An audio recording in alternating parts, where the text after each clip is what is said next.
petit à petit, l'oiseau fait son nid. Petit à petit, la matinale tire à sa fin. Sauf qu'on ne va pas refermer notre émission du jour sans aller faire un tour quelque part. On va quelque part, Stéphane, Marisa. Aujourd'hui, il y a quelqu'un qui va, dans un premier temps, te voler la vedette. C'est quelqu'un aussi qui va réagir dans la rubrique Mon métier, parce qu'elle va nous parler de son métier de maquilleuse, ce qu'elle fait. Et ensuite, elle va nous apprendre comment arborer notre masque de protection sans abîmer notre maquillage. On sait souvent ce que c'est, hein, nous les femmes, quand en même temps on veut mettre le masque. Ça devient vraiment difficile. Ça devient très difficile. Et tout de suite, on va passer à notre invité du jour en la personne de Kadi Diakité. Bonjour Kadi. Est-ce qu'elle est déjà là, Kadi? Allô? Oui, bonjour. Comment ça va à Dakar, Kadi? Ça va super à Dakar, un peu pluvieux ce matin, mais ça va. D'accord. Alors, Kadi, pour ceux qui ne te connaissent pas, qui est Kadi Diakité? Alors, je m'appelle Khadignan Diakhaté. Je vois que vous écorchez un peu mon nom. Oh là là. Voilà, chez nous au Sénégal, on dit Khadi Diakhaté. D'accord. Donc, je m'appelle Khadignan Diakhaté. Je suis maquilleuse professionnelle depuis maintenant 14 ans. D'accord.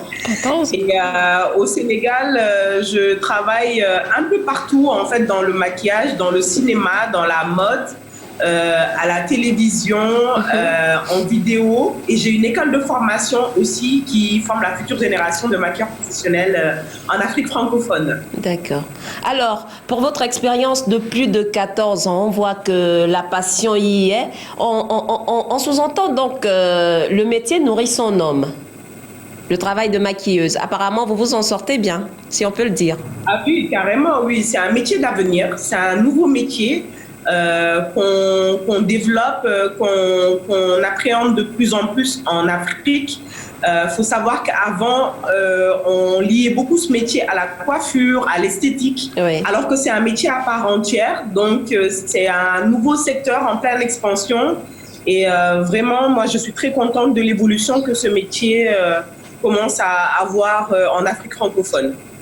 Alors, vous disiez tout à l'heure qu'on l'assimile à tout, à la coiffure, à l'esthétique. Est-ce que ce n'est pas mieux, pour mieux s'en sortir, d'englober un tout, pour que ça fasse un tout? C'est-à-dire, moi, si je veux véritablement gagner dans le domaine du maquillage, que je sache exactement aussi faire la coiffure et l'esthétique. Alors ça, en fait, c'est une réflexion typiquement commerciale, disons. D'accord.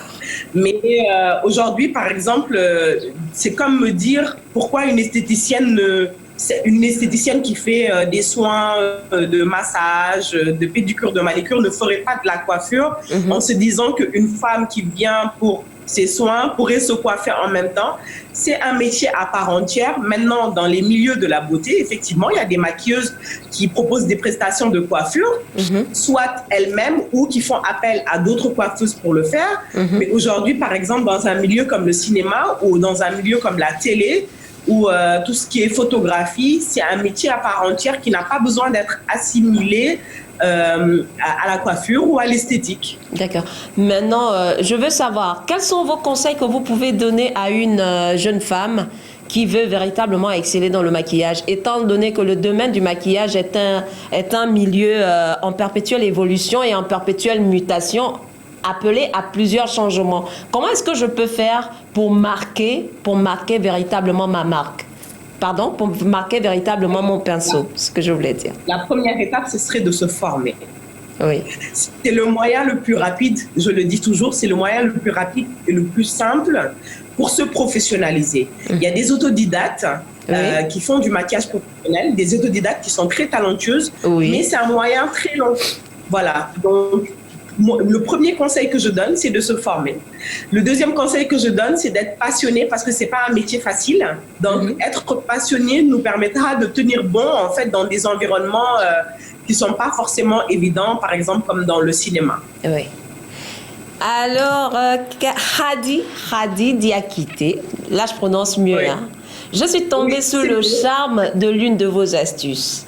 Et l'actualité qui prévaut actuellement, c'est le coronavirus. Nous, on s'en mêle toujours les pinceaux en voulant en même temps être bien maquillé et savoir arborer son pinceau. Est-ce que vous pouvez faire partager cette astuce au plus grand nombre, aux auditeurs et aux téléspectateurs qui vous écoutent ce matin sur la belle radio et télévision? Alors, en fait, le coronavirus, en plus de tous les problèmes que ça nous a ramenés, à nous les femmes, c'est vraiment un casse-tête. C'est-à-dire, maintenant qu'on est obligé de sortir, on est obligé de mettre un masque, on veut quand même garder nos maquillages et ça devient vraiment un casse-tête. Donc, en fait, moi, déjà, le conseil que je donne, c'est d'appliquer au minimum le fond de teint. D'accord. Il ne faut pas appliquer de fond de teint.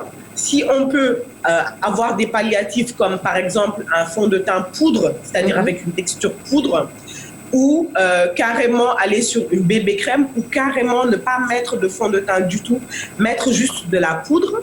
Parce qu'il faut savoir une chose, c'est qu'avec le masque, en fait, la peau, elle étouffe. On transpire, il y a de la buée, surtout quand on parle. Donc, en fait, ce masque devient un nid à bactéries. Si on rajoute le fond de teint, la poudre, tout ce qu'on a l'habitude de faire pour se maquiller, la peau, en fait, vraiment, avec ce nid à bactéries-là, elle va étouffer et ça risque de nous créer énormément de problèmes, des boutons, des irritations, etc. Donc, si on peut au maximum essayer de profiter, je le dis toujours, de cette période pour mieux prendre soin de notre peau et mettre moins de maquillage, mettre moins de couches de maquillage, ce serait top. Maintenant, l'autre conseil que je donne, c'est de miser sur les yeux.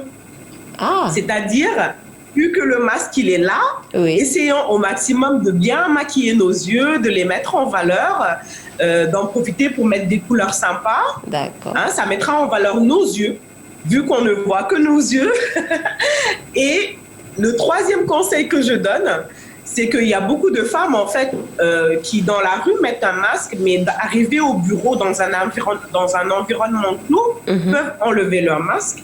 À ces femmes-là, la plupart du temps, le casse-tête qui se présente, c'est que quand elles mettent le masque, si elles mettent du rouge à lèvres ou quelque chose comme ça, quand elles enlèvent le masque, il y a le fond de teint, le rouge à lèvres, tout à fait transfert sur le Je vis ça tous les jours. Utiliser un rouge à lèvres sans transfert. Ça existe, c'est des encres à lèvres qu'on applique, qui sèchent, et même sous le masque, en fait, ces rouges à lèvres ne vont pas bouger. Donc, utilisez au maximum. Si vous voulez quand même mettre un rouge à lèvres, si vous avez l'opportunité d'enlever votre masque, utilisez un rouge à lèvres sans transfert.